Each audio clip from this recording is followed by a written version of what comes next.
Warm welcome. This is the video regarding class 9th, subject science, chapter number 3, that is atom and molecules. In the previous videos, we had gone through the law of conservation of mass, the Dalton theory, atomic mass, molecular, chemical formulas, and even the formula mass unit, how to make the chemical formulas. And the left out concept is only the mole concept. So in this video, we will go through the mole concept, have a big smile on your face, and enjoy the Vigyan Ansh with Hardeep Singh. In order to understand the mole concept, let's start with a reaction. हम मोल concept को समझने के लिए पहले हम एक reaction लिखते हैं. मैंने रिएक्शन लिखी, ठीक है, nitrogen gas combine with the hydrogen gas and give rise to ammonia. क्या बन जाता है? अमोनिया बन जाता है. अब यहाँ पे जो क्वेश्चन है वो ये है बेटे कि जब हमने इसको बैलेंस किया, बैलेंस कैसे करेंगे? नाइट्रोजन के यहाँ कितने हैं? 2 एटम्स है, लेकिन यहाँ 1 थे. तो हम कभी भी फार्मूला को नहीं बदलते. हमने क्या किया, इसके यहाँ 2 से मल्टीप्लाई कर दिया, राइट. तो लेकिन जब इसको किया तो ये से मल्टीप्लाई 2 3 जा 6, तो ये 6 हो गए, इसलिए हमने इसको यहाँ करना पड़ा.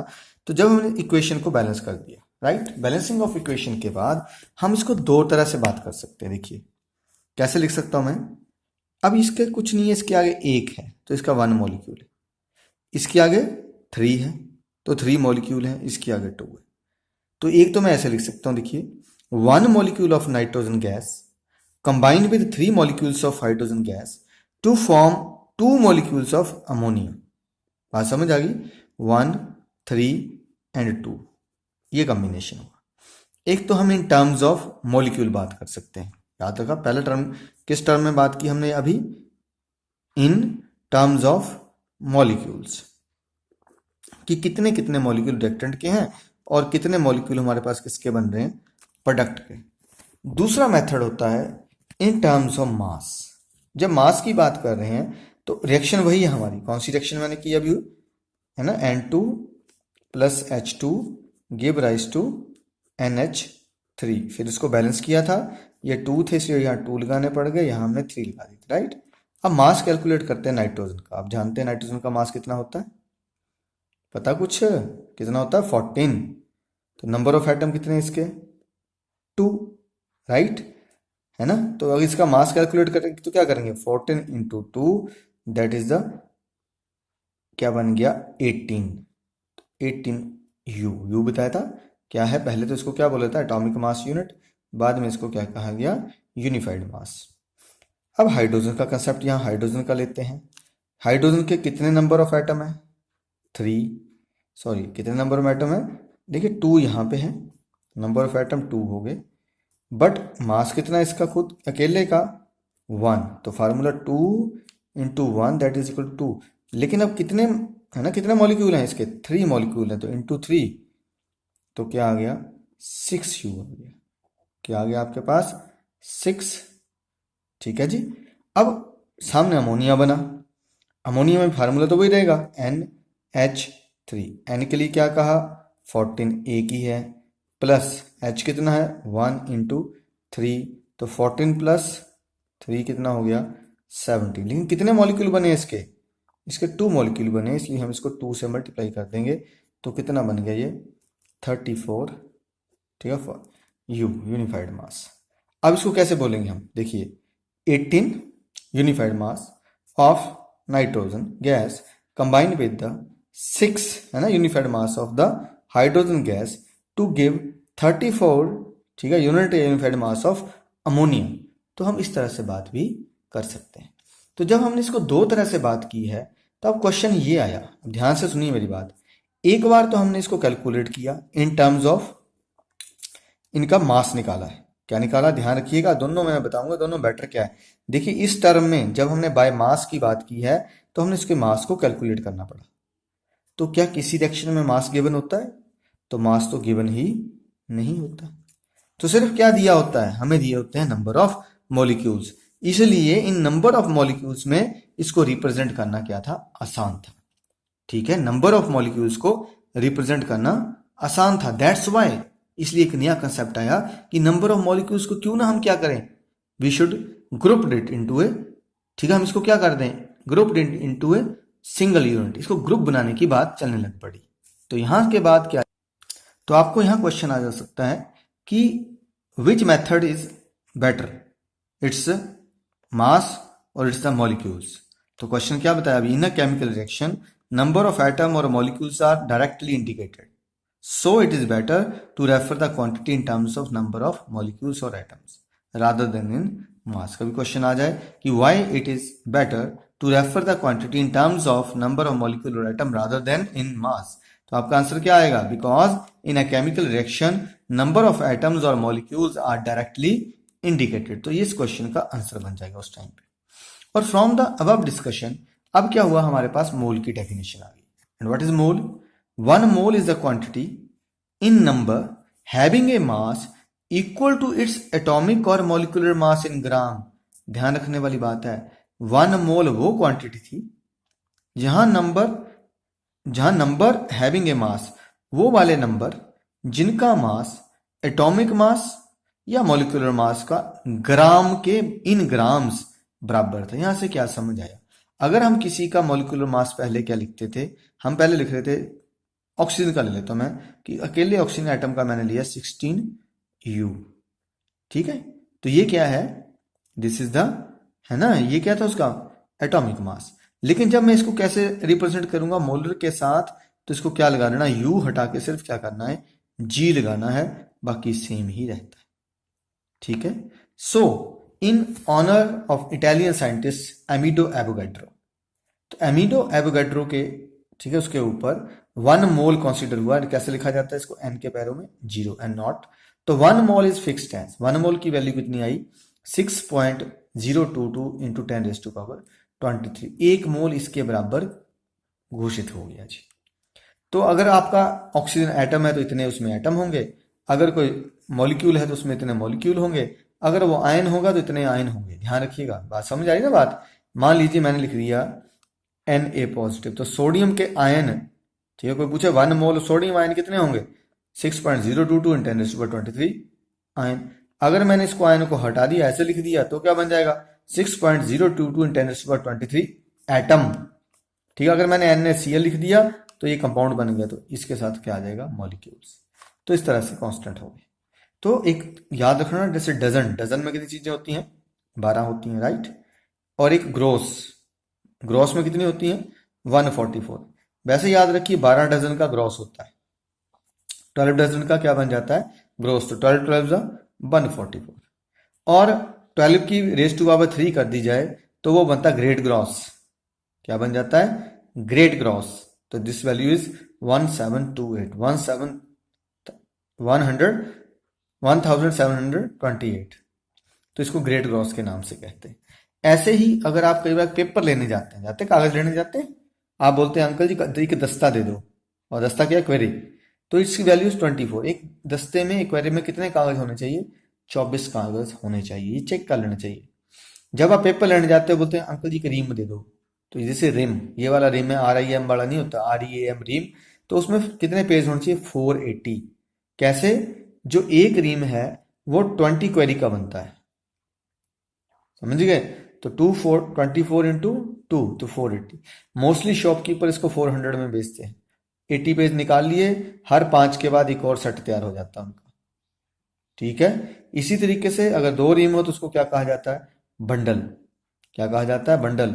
अगर 10 रीम इकट्ठे हो तो उसको बेल कहा जाता है। तो ये एक ग्रुप है, जैसे हमने यहाँ ग्रुप तैयार किया ऐसे ही ये ग्रुप थे। अब इसके फायदा बता दिया, पहला तो मैंने बता दिया, mass of 1 mole of a substance is equal to its relative atomic mass और मॉलिक्यूलर मास। अगर 1 मोल की बात करते हैं तो जितना उसका एक्चुअल मास है, मॉलिक्यूलर मास है, सिर्फ उसको ग्राम में लिखना है, बराबर रहेगा।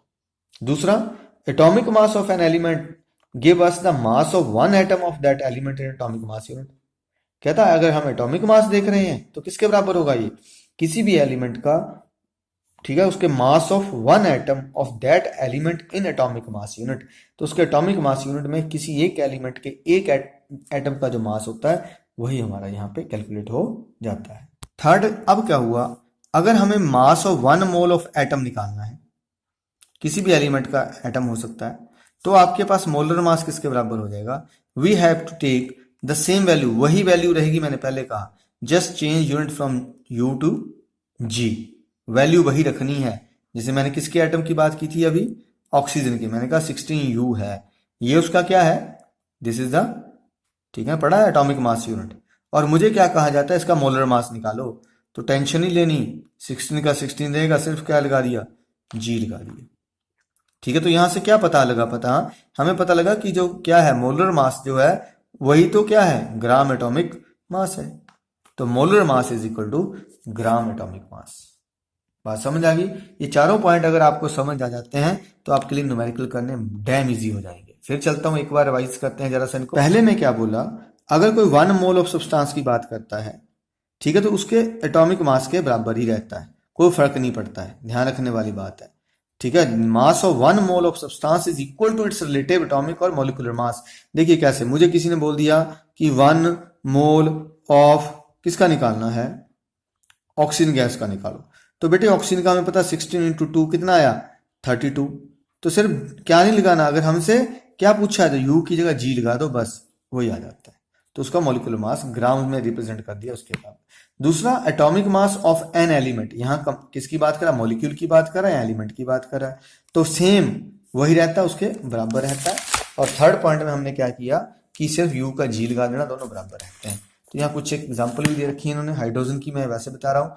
एटॉमिक मास है तो ग्राम एटॉमिक मास 1 यू हो जाएगा, बाकी कुछ नहीं है। हाँ, अगर पूछें कि ठीक है, एक किसमें एटॉमिक मास यूनिट में कितने एटम होंगे, यहां फर्क पड़ता है, ध्यान रखिए। सबसे बड़ी इंपॉर्टेंट बात यह है, इधर से ठीक है atomic mass is equal to gram atomic mass, but difference is where, when number of calculation of atom, number of molecule, number of ion निकालने हैं तो थोड़ा अपोजिट होता है। अगर आपके एटॉमिक मास यूनिट में पूछा जाता है कितने एटम है, तो एक ही एटम होगा। ठीक है, अगर किसने पूछा कि इतने मॉलिक्यूल मास में कितने यूनिट हैं, तो आंसर क्या आएगा? उतने ही होंगे। लेकिन ये पूछा कि 1 ग्राम में कितने होते हैं, तो 1 gram is equal to 6.022 into 10⁻23 atoms हो जाएंगे। अगर मोल कंसेप्ट में चलते हैं तो ये इसके बराबर रहेंगे। बस ये बात ध्यान रखने वाली इंपॉर्टेंट है, इसी से आप क्या करेंगे? फार्मूला आसानी से निकाल सकते हैं। फिर एक और कंपाउंड लिया, वाटर की बात की, कहता 1 मॉलिक्यूल ऑफ एटम, हमें पता है वाटर को कैसे कैलकुलेट करोगे? हाइड्रोजन का एटॉमिक नंबर, ठीक है, 1 है, मास भी 1 है, नंबर ऑफ एटम कितने हैं? यहाँ पैरों में 2 हैं, तो 1 इंटू 2 2 कर दिया। ऑक्सीजन के एटम कितना है? ठीक है बच्चे, कुछ नहीं, मास तो हमें पता कितना होता है इसका, 16, तो कितना हो 16, टोटल कितना हो गया? 18। तो ये आ गया हमारे पास मॉलिक्यूलर मास। ठीक है, यहाँ मिल गया। अब ग्राम में निकलेंगे तो क्या लिखेंगे हम सिर्फ? तो इसमें कितना है देखो, 18U is the 1 molecule of H। अगर 18U की बात की जाए तो हम एक मॉलिक्यूल है, लेकिन 18 ग्राम बात की जा रही तो क्या हो रहा है? 6.022 10⁻23 मॉलिक्यूल्स के बराबर है। ये फर्क ध्यान रखने वाली बात है। अगर आपको यू में पूछा जाता है कि उसके अंदर कितने मॉलिक्यूल हैं एटॉमिक मास यूनिट में, तो उतने ही। यहाँ अगर 1 है तो यहाँ 1। अगर 18 ग्राम मतलब उसका मास निकाला गया है, मॉलिक्यूलर मास, उतने में पूछा जा रहा है, तो कितने के बराबर होंगे? टोटल उसका 1 मोल के बराबर रहते हैं। ठीक है, मोल जो टर्म था किसने? विलियम ऑस्टवाल्ड ने क्वाइट किया था 1896 में। तो विलियम, ठीक है, विलियम ऑस्टवाल्ड ने 1896 में लैटिन टर्म था जिसका मीन्स होता है हीप या पाइप, ढेर। ठीक है, और लेकिन उसके 71 ईयर्स के बाद इसको एक्सेप्ट किया गया था, 1967 में इसको एक्सेप्ट किया गया। राइट, तो ये है। अभी आपके पहले बुक से कुछ एग्जाम्पल चलते हैं, फिर हम 1-2 इंटेक्स्ट क्वेश्चन करेंगे। फर्स्ट है, calculate the number of moles for the following. देखिए मोल निकालना है। 52 ग्राम ऑफ हीलियम पूछा पहले, क्या है? 52 ग्राम ऑफ हीलियम, ये ग्राम दिए हैं, हमने हीलियम का निकालना है। बेटे हमें पता है 1 मोल कब होगा? हीलियम का मास कितना? 4। अगर 4 ग्राम है तो इसका मतलब वो 1 मोल है। राइट, अब 52 ग्राम में क्या हो जाएगा? वही कैलकुलेट करना है। देखते हैं इन्होंने कैसे किया है। ये है एटॉमिक मास, क्या आया हमारे पास, है ना, 4U। फिर क्या बोल रहा है? एटॉमिक मास किसके बराबर होता है? मोलर मास के बराबर, तो 4 ग्राम हो गया। अब हमें पता है, ये फार्मूला याद रखिए, number of moles is equal to given mass बटे मोलर मास। ठीक है, नंबर ऑफ मोल हमें नहीं दिए, हमने निकालने हैं। गिवन मास हमें पता है कितना है, 52 ग्राम। मोलिकुलर मास कितना है, 4 ग्राम। सो नंबर ऑफ मोल कितने आ गए, 13। बात समझ आ गई। ये पहला फार्मूला है आपके पास, यहाँ पे n is equal to small m upon capital M। Small m means given mass, capital M is molar mass and n is the number of moles. तो फर्स्ट क्वेश्चन इस तरह से है। सेकंड को देखते हैं, पढ़िए जरा। कहता है 12.044 into 10⁻23 number of helium atom. क्या निकालना है इसमें भी, इसमें भी नंबर ऑफ मोल निकालना है। देखिए फिर वही बात आ गई, हमें पता है 1 मोल किसके बराबर होगा, 6.022 इन 10⁻23। समझ रहे ना, आपको बताया था 1 मोल किसका, सिंगुलर के बराबर है। तो 1 मोल इज इक्वल टू, या 6.022 23 number of helium is equal to 1 mole. ठीक है, तो इतने क्या हो जाएंगे, तो 1 अपॉन डिवाइड कर जाएगा, आंसर 2 आ जाएगा। तो फिर से चलते हैं, देखिए तो 1 मोल किसके बराबर बताया, इस चीज के बराबर है। तो नंबर ऑफ मोल किसके बराबर होंगे अब, देखिए दोनों में फर्क है, दोनों टाइम पे हमने नंबर ऑफ मोल निकाला है, लेकिन ये तब निकाला जब हमें मास दिया हुआ था। ठीक है, व्हेन मास इज गिवन। यहाँ क्वेश्चन ये है, अगर हमारे पास क्या है, अगर आपको मास दिया है तो फार्मूला आपने ये यूज करना है, और अगर आपको नंबर ऑफ मोल दिए हैं तो फार्मूला ये यूज करना है। अब गिवन नंबर ऑफ पार्टिकल ऊपर आ जाएगा, डिवाइडेड बाय एवोगैड्रो नंबर से डिवाइड कर देंगे। देखो 6 2 12, 22 2 40, से डिवाइड कर दिया, 2 सब कट गया, तो यहीं से आंसर। थोड़ा सा बुक में हेल्प कीजिएगा, अगले न्यूमेरिकल अभी मैं आपको खुद करवाता हूं। देखिए नंबर ऑफ एटम पे ये वाला क्वेश्चन है, ये सॉल्व करते हैं। Which has more number of atoms, 100 gram of sodium और 100 ग्राम ऑफ आयरन, दोनों का मास दे रखा, राइट। तो लेट्स सॉल्व, देखते हैं कैसे निकलता है। तो बेटे जब भी क्वेश्चन शुरू करना आपने गिवन से शुरू करना है। आपको क्या दे रखा, पहले हमें दे रखा था एटॉमिक मास ऑफ सोडियम, दिया था ना, कितना था 23, ठीक है यूनिट। उसके बाद दिया था हमें मोलर मास, कितना दिया उसने, गिवन मास इज 100 ग्राम, कितना दे रखा है 100 ग्राम दे रखा है आपको। किसका दे रखा 100 ग्राम, दैट इज ऑफ सोडियम। तो गिवन मास कितना है 100 ग्राम, लेकिन अभी हमने पढ़ा कि जितना एटॉमिक मास होता है उतना ही उसका क्या होता है, ग्राम एटॉमिक मास होता है। ठीक है, तो यहां से हमें क्या पता लग गया, इसका ग्राम एटॉमिक मास पे कितना हो गया 23 ग्राम। ये आपके पास यहीं से डाटा इकट्ठा हो गया कि ग्राम एटॉमिक मास 23 ग्राम है, गिवन मास 100 ग्राम है, एटॉमिक मास 23, ठीक है, क्या है इसके एटॉमिक मास यूनिट है। अब पहले इसी के कैलकुलेट कर लेते हैं। अब देखिए सोडियम का 20, ठीक है 23 हमारे पास जो एटॉमिक मास यूनिट है उसमें कितने क्या होंगे, हम कैलकुलेट करने एटम होंगे, कैसे निकालेंगे, वैसे पता है क्योंकि ये 1 सोडियम है तो इसका मतलब 1 मोल है। तो 1 मोल में कितने होते हैं वो आपको पता 6.022 × 10⁻23। तो आप कैसे लिखेंगे, आपको पता 23 ग्राम ऑफ सोडियम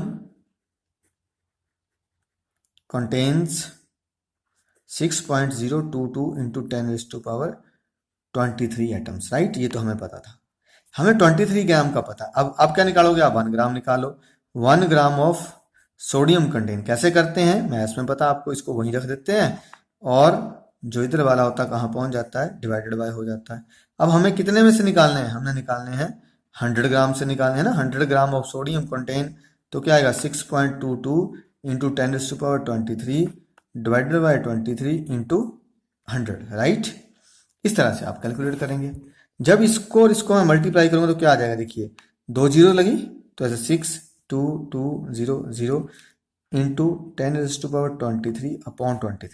यहाँ सबसे बड़ी बात समझने वाली ये है बेटे कि पॉइंट 3 के बाद है, तो 1 2 3 के बाद मेरा पॉइंट लग गया। तो मेरे पास अब क्या वैल्यू आ गई, अगर मैं इसको देखूंगा तो वैल्यू रही मेरे पास 6।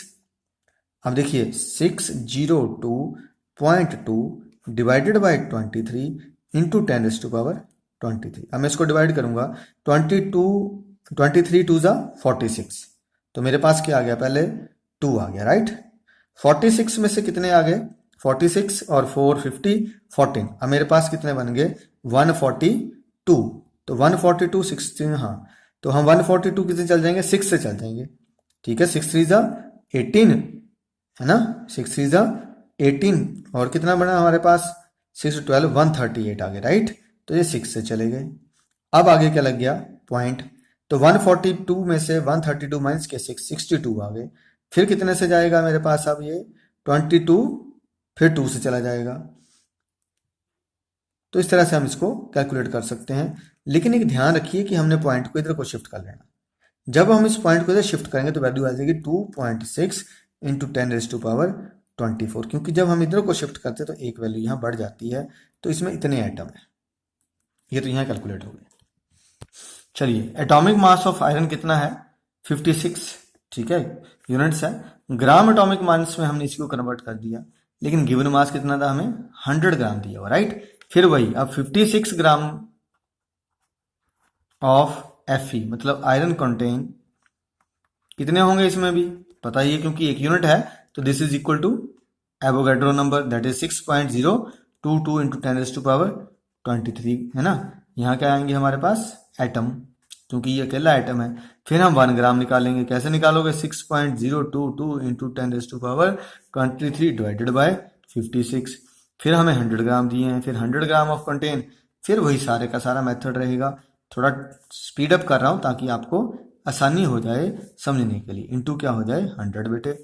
जब हम इसको इधर लेके जाएंगे आपको पता क्या बन जाएगा, 622, साथ में 2 जीरो लग गई, लेकिन डेसिमल कितने के बाद 1 2 3 के बाद लगेगा, इंटू 10⁻23 डिवाइडेड बाय 56। तो 56 1 जा 56, देखिए 60 से 56 गया 1, कितना बच गया 4, कितना बन गया 42, 42 तो जाएगा नहीं, क्या लग गई है ना, पॉइंट लग, जीरो लग गई।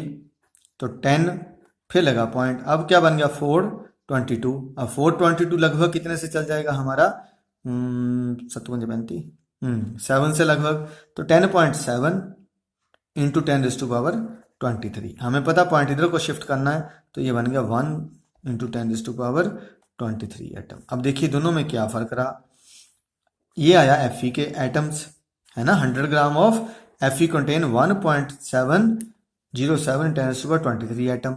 और सोडियम के हम पीछे निकाल के आए हैं, कितने आए थे 2.61 इंटू 10⁻23 एटम्स। तो किसके ज्यादा हैं, सोडियम कंटेन। इस तरह से हम नंबर ऑफ एटम निकाल लेते हैं। कोई ज़्यादा टफ जॉब नहीं है। तो आज के लिए इतना ही, अगले न्यूमेरिकल्स अगले वीडियो में। एंजॉय कीजिए, अच्छा लगा अगर आपको न्यूमेरिकल समझने हैं, आपको एक एक न्यूमेरिकल करवाया जाएगा, तो प्लीज़ क्या कीजिए, विज्ञान अंश चैनल को सब्सक्राइब कीजिए। पढ़ते रहिए, आगे बढ़ते रहिए। जय हिंद, जय भारत।